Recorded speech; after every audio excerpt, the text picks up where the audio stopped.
ఏమిట్రా అది? ఇక మిగులున్నవి ఇవే నాకివ్వు. ఇవ్వమంటున్నారా? ఇవ్వరా?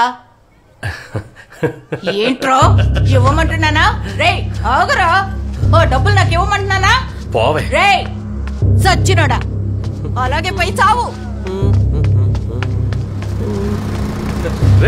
చెప్తాను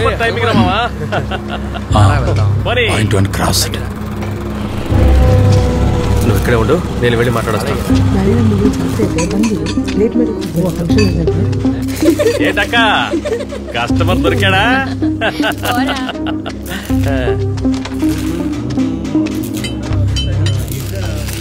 ఏంటన్నా ఎందుకు రమ్మన్నావు? నేనేం రమ్మలేదురా.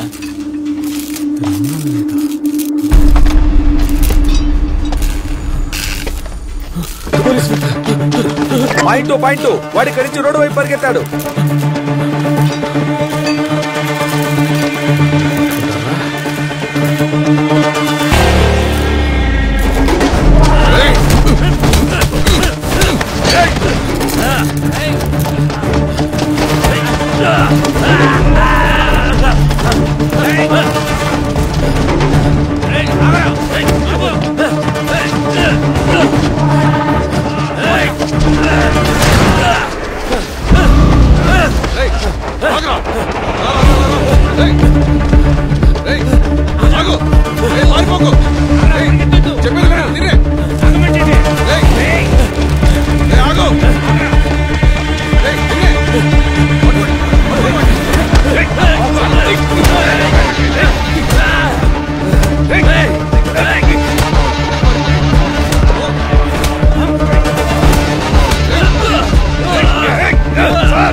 న్యూస్ లీక్ అయింది సార్. సార్ మీడియా వాళ్ళు ప్రెస్ వాళ్ళు ప్రశ్నల మీద ప్రశ్నలు వేసి వేధిస్తున్నారు సార్. ఏం చెప్పాలో అర్థం కావడం లేదు సార్. వదలండి సార్. రండి. వీళ్ళు జాగ్రత్త. మీ ఫోన్లు తీసి టేబుల్ మీద పెట్టండి. ఎవరయ్యా విషయం లీక్ చేసింది? ఏ సుపీరియర్ ఆఫీసర్ కి ఇన్ఫార్మ్ చేయకుండా చేసిన ఈ ఆపరేషన్ ఎలా లీక్ అయింది?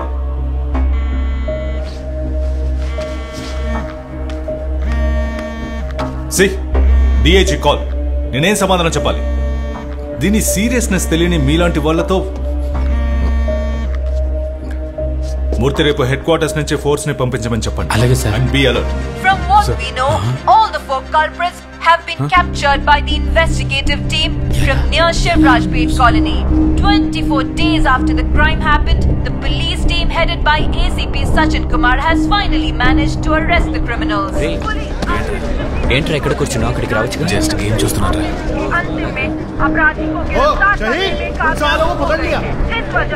వాళ్ళు దొరికారా? తెలీదురా. రే రాహుల్, త్వరగా కానీ వెళ్ళాలి. రే ఓం ప్రకాష్, రే పొద్దునే వేరే పనిలేదా? చూడరా మన దశావతిని పట్టుకున్నారు రా. రే బాలిటేరా.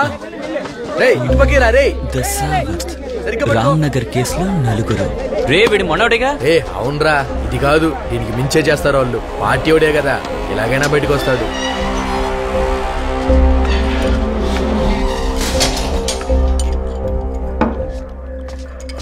వాడికో టీవు.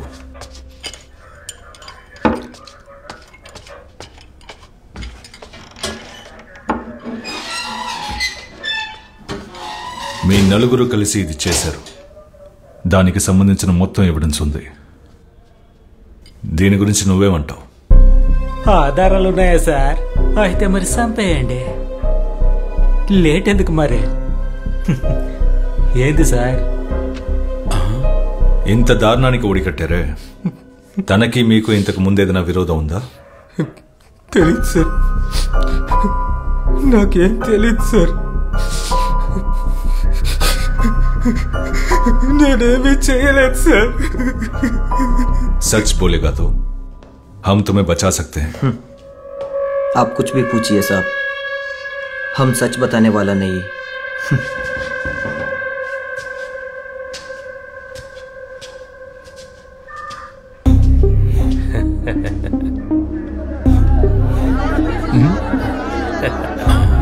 ఓ మీరు తెలుగా సార్? నాకు తెలుగు, తమిళం, కన్నడ, మలయాళం అన్నీ తెలుసు సార్. ఒక నిమిషం ఇస్తాను. ఇటువంటి ఇదిగోండి.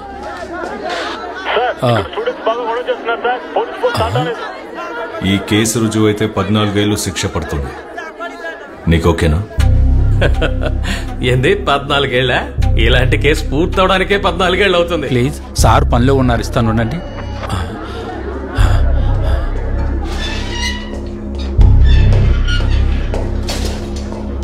ఈ కేసు నుంచి నువ్వు బయటపడతాను అనుకుంటున్నావా? బయటపడతాను సార్. ఇంతకు ముందు ఇలాంటి బోల్డని కేసుల్లో పాటలు పాడుకుంటూ వచ్చాను. ఈ కేసు అలాంటిదే. సార్ స్టూడెంట్స్ బయట గోల చేస్తున్నారట సార్. ఆ గోల చేసే స్టూడెంట్స్ మిమ్మల్ని చంపేంత కసితో ఉన్నారు.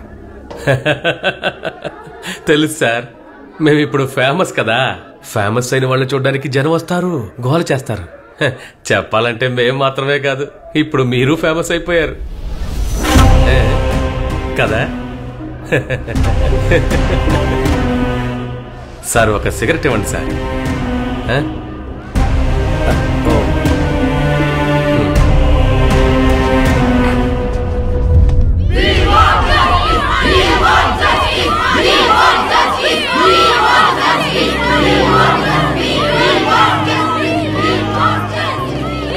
స్టూడెంట్స్ బాగా అగ్రెసివ్ గా ఉన్నారు, మీరేం రెస్పాండ్ అవ్వద్దు సార్. ఓకే.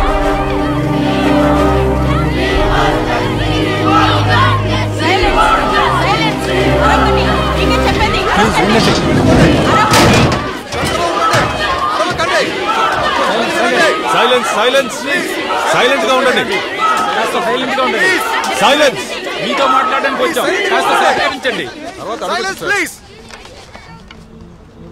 అందరూ దయచేసి నేను చెప్పేది వినండి. మీరు సహకరిస్తేనే మనం ముందుకి సాగగలం. ఆ స్టూడెంట్స్ ని మాత్రం లోపలికి వదలండి. సరే సార్. ఓయ్ పక్కకి చెప్పండి. మీరు మాత్రం రండి రండి రండమ్మా.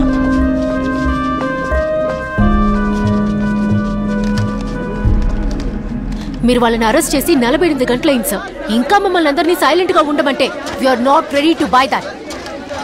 నేను చెప్పదలుచుకుంది మీరేం చెప్పక్కర్లేదు సార్. ఈ గేట్ దాటి బయటికి వెళ్ళాలంటే వాళ్ళు శవాలుగానే వెళ్ళాలి. మీరందరూ స్టూడెంట్స్, సిచ్యువేషన్ సీరియస్నెస్ ని అర్థం చేసుకోండి. ఆధారాలని సబ్మిట్ చేయకపోతే ఈ కేసే కాదు, ఏ కేసు కోర్టులో నిలబడదు. ఓ అదా విషయం. మరైతే మీకు ఆధారాలే దొరకలేదు కదా? ఎంత తీసుకున్నారేంటి? ఈ కేసును లేకుండా చేయడానికి ఎంత తీసుకున్నారని అడుగుతున్నాను.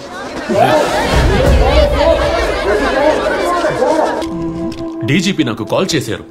ఇలాంటి ఒక ఆపరేషన్ జరిగేటప్పుడు నాకు ఇన్ఫార్మ్ చేయాలి కదా. నువ్వు చేసిన ఈ పనికి ఎవరు సమాధానం చెప్తారు? సార్, నేరస్తులకు వ్యతిరేకంగా అన్ని ఆధారాలు మన దగ్గర ఉన్నాయి. బట్ అయితే వాళ్ళని క్రైమ్ స్పాట్ కి తీసుకెళ్లి స్టేట్మెంట్ తీసుకోకపోతే కోర్టులో ఎఫ్ఐఆర్ కి వాల్యూ ఉండదు. ఆ విషయాలన్నీ నాకు తెలుసు సజన్. ఇప్పుడు ఉన్న సిచ్యువేషన్ లో పోలీస్ స్టేషన్ లోనే మనం వాళ్ళకి రక్షణ కల్పించలేం. పైగా క్రైమ్ స్పాట్ కి వెళ్ళాలంటున్నావు. హోమ్ డిపార్ట్మెంట్ నుండి ఇంటెలిజెన్స్ రిపోర్ట్ వచ్చింది. ఒక suspected attack against you and your family. Family? A family? నాకంటూ ఉన్నది నా కొడుకు మాత్రమే. తెలుసు.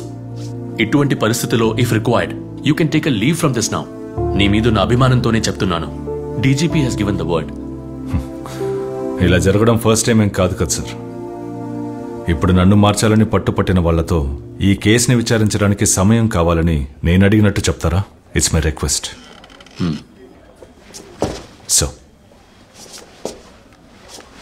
సో మనం ఈ ఖాకీ ధరించేది గౌరవాన్ని కాపాడుకోవడానికి కాదు, చట్టాన్ని కాపాడడానికి.